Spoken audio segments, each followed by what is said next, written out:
एक व्यक्ति को ठग मिला, वही बता रहे थे ना, वो सबसे पूछे मुझे ठाकुर जी कैसे मिलेंगे, तो इतने में ही सब बोलते मंदिर में चले जाओ, कोई कहता परिक्रमा लगा आओ, कोई कहता ये कर लो, लेकिन नहीं मिले ठाकुर जी। तो रोता रोता एक गली में पहुंचा, तो वहां से एक ठग आ रहा था, उससे पूछने कि मुझे ठाकुर जी कैसे मिलेंगे।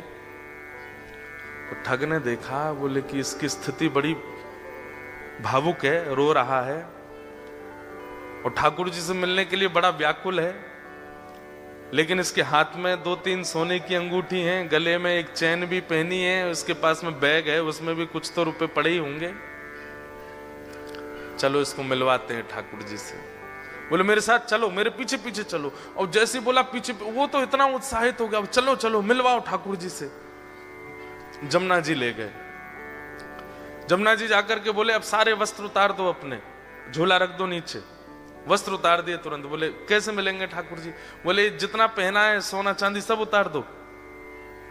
सब उतार दिया। बोले बस एक वस्त्र में रहो, जाओ कंठ भर जमुना जी में खड़े हो जाओ। तुरंत चला गया। अब उसको ठंडी कहां लगती है, उसको गर्मी। जिसको ठाकुर जी से मिलने की इच्छा हो, उसको फिर बाह्य व्यवहार, फिर जिसको प्रेम हो गया हो ना, उसको ना भूख लगती है, ना प्यास लगती है, ना नींद लगती है, ना ठंड लगती है, ना गर्मी लगती है, कुछ नहीं लगता। प्रेम अद्भुत वस्तु है। हम आप सब लोगों को जो होता है वो आकर्षण है।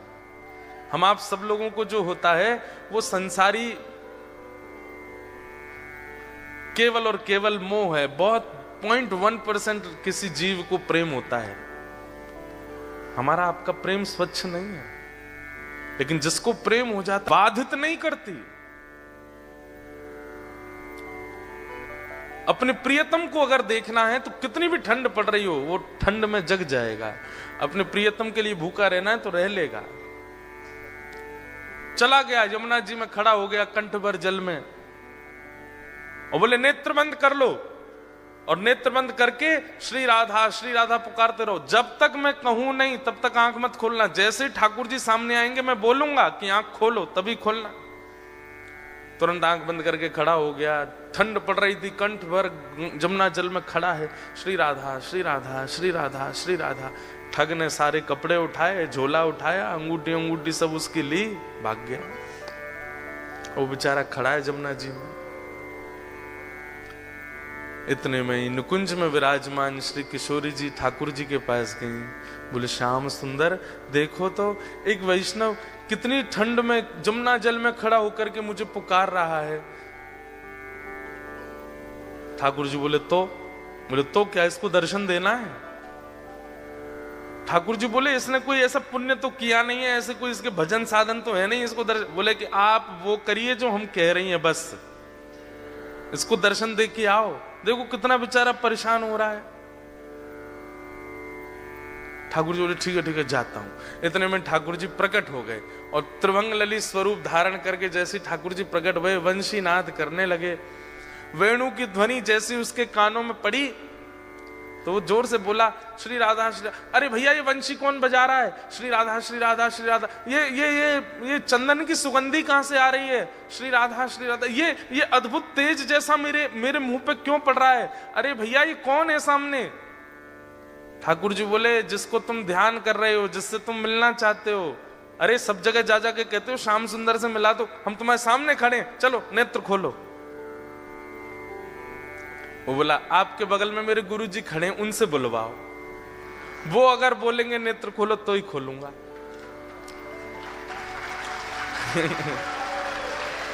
ठाकुर जी आप आ गए, बहुत अच्छा किया आपने अपने वचन का निर्वहन किया, पर आपके बगल में मेरे गुरु जी खड़े हैं, वही मुझे लेकर के आए थे। उन्होंने ही कहा था जमुना जी में खड़े हो जाओ, राधा राधा जपो। गुरु जी कहां गए मेरे? बोले कि यहां कोई गुरु गुरु नहीं है। अरे मेरे गुरुजी वहीं होंगे, वही मुझे गली में मिले थे, वही मुझे लेकर के आए थे। ठाकुर जी बोले वो कोई गुरु गुरु नहीं है, ठग है, एक नंबर का ठग। तो वो जो खड़ा था जमुना जी में बोला सुनो, मुझे पता है आप ठाकुर जी नहीं हो। क्यों? मेरे गुरु की निंदा कर रहे हो? चले जाओ यहां से, आप ठाकुर जी नहीं हो सकते। जिन गुरु जी ने आपसे मिलवाया या आपको मेरे सामने भेजा भी, उन्हीं गुरु की निंदा कर रहे हो, मुझे आपको नहीं देखना। ठाकुर जी बोले बड़ा पागल है, हमको क्या जम जा सर्दी में। ठाकुर जी वापस आ गए। श्री जी बोली दे आए दर्शन। अरे श्री जी कैसे पागलों के पास भेज देती हो आप, मैं 20 मिनट से वहां खड़ा था, उसको बोल रहा था नेत्र खोल करके दर्शन कर ले, मेरे यूं कह रहा बगल में गुरु जी होंगे उनसे किब्बाओ। उसका गुरु वो ठग है, एक नंबर का चोरी करता है, ब्रजवासियों की चोरी करता है। उसको तो किसी दिन बताऊंगा मैं, उसको गुरु माने बैठा है। इनको इतनी बुद्धि नहीं किसको गुरु बनाना चाहिए, किसको मानना चाहिए, उसकी बात मान के बैठा है। श्री जी बोली या तो उसको दर्शन दे के आओ, नहीं तो हम नाराज हो जाएंगे।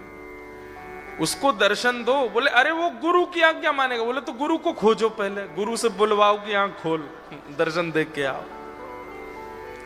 ठाकुर जी बोले हे श्यामा जी आप कितनी भोली हो, कितनी सीधी हो,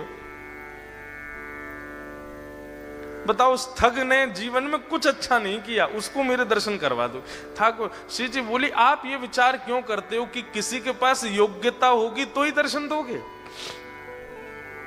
अयोग्यों को दर्शन नहीं दे सकते। हमारे ब्रज में एक कथा बताते हैं कि जन्माष्टमी पहले आती है राधाष्टमी से। तो जन्माष्टमी पर एक होड़ होती है हमारे ब्रज में कि जन्माष्टमी बड़ी होगी कि राधाष्टमी बड़ी होगी, किसमें ज्यादा धूम मचेगी, इसकी होड़ होती है बड़ी। और ये होड़ आज से नहीं चल रही है, ये हमेशा से है। तो जब ठाकुर जी और श्री जी धराधाम पे लीला कर रहे थे तब की एक ऐसी लीला है कि सारे ग्वाल बाल जो हैं ये प्रतिस्पर्धा में तैयारियां करते हैं कि अरे ललिता आवेगी, विशाखा आवेगी, चंपकलता आवेगी, इंदुलेखा आवेगी, सबरी आकर के देखेंगी और जैसे ही लाला की वैभव को दर्शन करेंगी आंख खुली रह जाएंगी उनकी। और ये सब भी जब जाती हैं ना ठाकुर जी के जन्माष्टमी उत्सव में तो जाकर के देखती हैं इनने जैसो क्यों या से 21 करनी है राधाष्टमी की तैयारी। तो अब की बार मधुमंगल श्रीदामा तन सुखा मन सुखा धन सुखा बोले लाला अब की बार कछु ऐसो करें कि हमारो लाला दानवीर दिखाई दे, हमारे लाला खूब दानी है ऐसा अनुभव हो। तो ठाकुर जी बोले कहा करेंगे। बोले लाला लड्डू बनवा में। बोले कितने लड्डू? बोले कोई गिनती नहीं, बनवा दें बस। और सबसे कहेंगे कि अपने अपने घर से पात्र लेकर के आओ, जितना बड़ा पात्र होगा उतने लड्डू भर के देंगे। बरसाने वारिन की आंख खुलनी चाहिए, देखो हमारो लाला कितनो दानवीर, कोई इतनी बड़ी परात लेके आवेगा तो वो भर के देंगे, और कोई छोटी कटोरी लेके आवेगा तो वो भर के, जितना बड़ा पात्र उतने लड्डू भर के देंगे। सब लोग इधर देखो। श्री जी आई सब सखीन के साथ।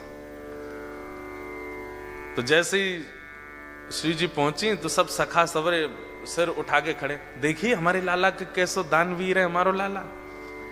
सब लोगन को लड्डू भर भर के दे रहे हो, जितने बड़े बड़े पात्र। आप सबको ब्रजभाषा समझ आ रही है? आ रही है? बोले हमारो लाला देखो आपने, जितने बड़े बड़े पात्र सब लेकर के आ रहे हैं, सबन को भर भर के दे रहे है।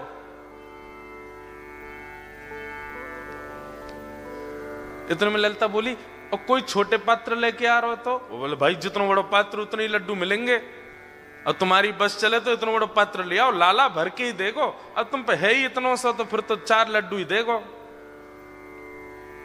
ललिता विशाखा बोली राधाष्टमी पे बरसाने आई हो अब के तो दिखाएंगे हम। तो सब रे सखा बोले ऐसो कहा करेंगे ये? तो बरसाने में कहा कियो, सब जगह हल्ला मचवा दियो, कोई भी पात्र लेकर के मत आइयो, खाली हाथ आइयो। तो ये सुनकर के सब सखा बोले बताओ पात्रन की मना कर दे तो कहा देंगे ये? सब खाली हाथ जा रहे। तो कहा देखो कि मुख्य द्वार पे ललिता विशाखा खड़ी हैं और जितने लोग आ रहे हैं सबन को बड़े बड़े पात्र पकड़ा रही हैं, कोई भी छोटा पात्र नहीं, सबन को बड़े बड़े पात्र दे रही हैं। अब जाओ श्री जी के पास, और श्री जी वह पात्र को भर भर के दे रही हैं। जैसे ही मधुमंगल श्रीदामा सबरे पहुंचे, अरे तुम्हारो लाला तो बड़ो पात्र होगो तो ज्यादा देगो, छोटो होगो तो कम देगो, हमारी श्री जी तो पात्र भी खुद देती हैं और फिर वह भर के और दे में। ये हमारी लाडली जी हैं, ये हमारी किशोरी जी हैं। इतनो सो मोह रह गयो ग्वाल बालन को। लाला तू एक काम कर, बोले कहा, तू अपनो जन्मदिन बाद में कर, हम कछु भी करें, ये बात 21 ही कर ला में, क्यों 1 महीना बाद आता है श्री जी का जन्मदिन। ठाकुर जी बोले अब मैं का दोबारा जन्म लेके आऊं 1 महीना बाद? बोले कहां बता मैं कितनों कछु कर ले हो, हम तो 21 ही नहीं कर आवे हर बार। तो हमारी श्री जी कैसी? अब इसके आध्यात्मिक अर्थ क्या है कि हमारे ठाकुर जी तो ऐसे भैया तुम्हारी पात्रता जितनी है उतनी कृपा करेंगे, पर हमारी श्री जी कैसी हैं? बोले पात्र भी स्वयं बनाती हैं और फिर कृपा भी करती हैं। ऐसे हमारी लाडली जी, ऐसे हमारी किशोरी जी। तो श्री राधा रानी बोली जाओ पहले उस ठग को खोजो और उसको लेकर के जमुना जी पर जाओ, बातें किब्बाओ कि लाला आंख खोल, और ये जब आंख खोले तो या दर्शन दे के फिर आओ। ठाकुर जी बोले जा रहा हूं। ठाकुर जी गए, अब ठग को खोज रहे हैं वृंदावन में कहां है। इतने में वो कहीं मिल गया, तो ठाकुर जी जैसे ही पहुंचे आंख पे हाथ धरे, अरे भैया इतनी जोर से रोशनी आ रही है, कौन आयो? इतने में श्री राधा रमन लाल प्रकट हो गए उसके सामने। ठग बोलो आप? बोले मैं नंदन नंदन ब्रजोर चंदन। अरे आप मुझको प्रत्यक्ष दर्शन दे रहे, मैं छू के देख लूं? बोले तेरी पात्रता तो ना, लेकिन छू ले। तो छू के देखे, चरण पकड़े, अरे वाह जय हो, बलैया लेवे, ठाकुर जी की खूब रोवे। बोले जय जय एक बात कहूं? बोले कहा, आज तक मैं यूं ही सोचो करता हूं कि मैंने जीवन में इतने गलत काम किए हैं, इतने गलत काम किए हैं, इतने गलत काम किए कि कभी गंगा जमुना भी मुंह को स्वीकार नहीं करेंगी, लेकिन आज मेरे मन में आई कि मैंने अच्छे काम तो किए जो आप मुंह को मिल रहे हो। ठाकुर जी बोले दारी के तेने कछु अच्छो कियो ना है, वो तो श्री जी की तो पे कृपा है गई है। बोले जय जय कैसे कष्ट दे रहे हो बताओ?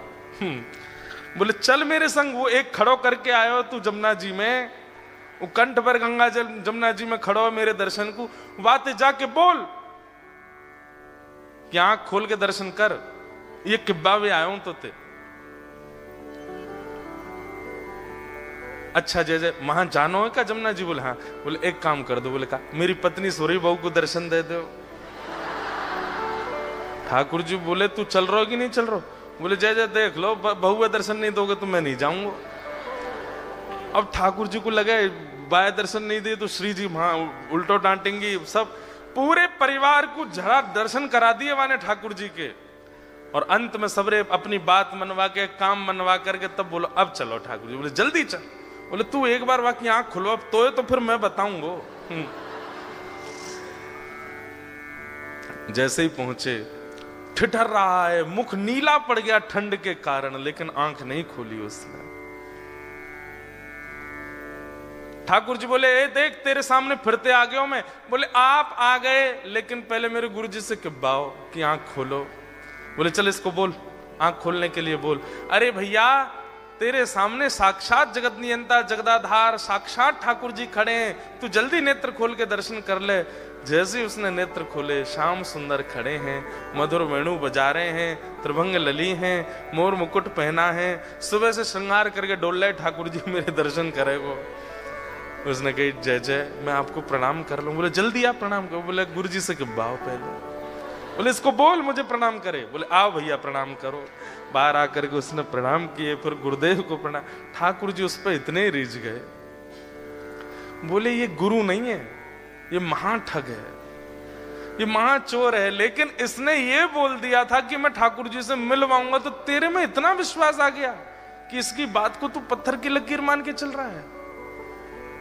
मैं तो बहुत प्रसन्न हूं। और ठाकुर जी ने उसको हृदय से लगाया तो दूर खड़ा ठग रो रहा था। बोले जय जय आप इसको इतना प्रेम क्यों करो? बोले है ही इतना प्रिय। बोले बनाया तो मैंने ना, प्रेमी तो मैंने बनाया, मुझे भी हृदय से लगा लो। ठाकुर जी बोले तू भी आ, और पकड़ करके दोनों को हृदय से लगाया और दोनों को निकुंज लीला में लेकर के गए, और वहां श्री जी ने फिर कृपा करी। भगवत दर्शन भैया, सूरदास जी के इस पद को आप अन्यथा मत लिया कीजिए। सूरदास जी स्पष्ट कहते हैं इस कलिकाल में और कोई साधन ही नहीं है, साधन और नाहिया कली में जासो होत निवेरो भरोसो दृढ़ चरणन केरो। गुरु आज्ञा, भले ही दीक्षा नहीं भी हुई हो आपकी, जिसकी आप कथा सुनते हैं, जिसके आप वचन सुनते हैं, जिसकी आप वाणी सुनते हैं, उनको आप मन से गुरु मान लीजिए और बस उनकी कही गई बात को पालन कर लीजिए। अगर कभी आप कोई रील देख रहे हैं और अचानक से हमारे वृंदावन के पूज्य हमारे प्रेमानंद जी महाराज की आती हैं, कभी किसी महापुरुष की आती है, कभी किसी संत की आती है, आपके सामने वो रील आ गई या वीडियो आ गई और आप 2 मिनट सुनने लगे और उसमें उन्होंने सीधा पहला वर्ड ही यही कहा कि भाई सवेरे 5 बजे उठना चाहिए, बस उसको मान लीजिए, वही चाबी है। आप सत्य बता रहे हैं, इतने सामान्य सी बात भी आप एक आचार्य की मान लेते हैं ना, उसी से ही भगवत भाव प्रकट होने लग जाते हैं चित्त में। देखो इसके पीछे कॉन्सेप्ट क्या है कि अभी आप अपने स्वयं के स्वामी बने हुए हैं, इसलिए आपकी जिम्मेवारी आपके ही हाथ में है। गलत करोगे तो भी आपको भोगना पड़ेगा, अच्छा करोगे तो भी आपको ही मिलेगा, सब कुछ आप अपने स्वामी बने हुए हो। लेकिन जैसे ही आप किसी के आसरतु होते हैं, जैसे आप किसी का आश्रय ग्रहण करते हैं, उसकी बात को मानना प्रारंभ कर देते हैं और वो व्यक्ति वैष्णव है, ठाकुर जी का भक्त है, तो फिर ठाकुर जी को चिंता होती है कि अरे बताओ, ये इतनी दूर ऑस्ट्रेलिया में रहता है, इतनी व्यस्त क्रम में रहता है और फिर ये मेरे एक वैष्णव की बातें मान रहा है, अगर इसका कल्याण नहीं हुआ तो इस वैष्णव और मेरी इस पर कृपा और मेरा ये आश्रय है, इस पर अविश्वास हो जाएगा, इसलिए इसकी बातें पूरी करनी चाहिए।